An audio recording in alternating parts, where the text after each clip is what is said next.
We're at the height of the hurricane season, and I'm tracking 3 named storms in the Atlantic Basin of the Gulf of Mexico, but none of them are threatening or expected to threaten the state of Florida. Once again, we're on borrowed time here on the 2013 season. I'm Jeff Huffman with an update on those 3 systems. First, we'll talk about Gabrielle. Then I'll give you a quick update on Humberto.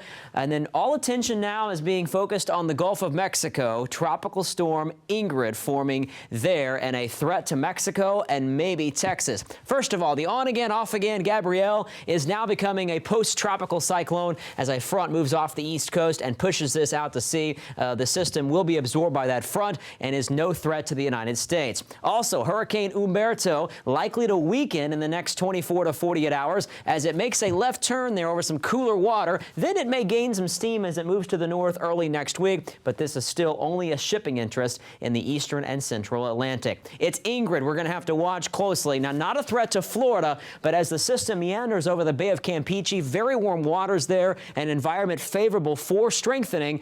Of all the systems that have moved through the southwestern Gulf this season, Ingrid will likely be the most impactful. Lots of heavy rain and possibly a strengthening tropical storm.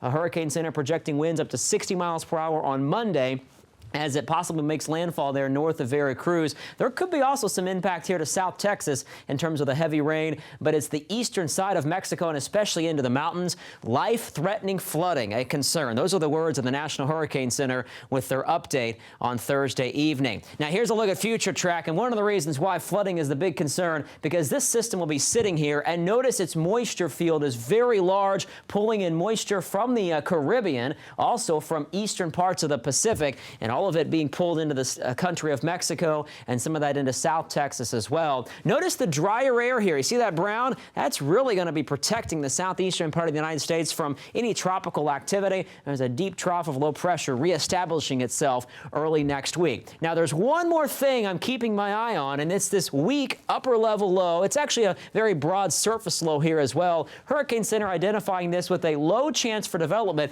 But you know what? Got to keep an eye on this because this is the only system that would be moving in our direction by early next week as it moves east to the Bahamas. So we'll keep an eye out, but as of right now, no need to worry, Florida. Just keep that hurricane plan in place through the end of the season.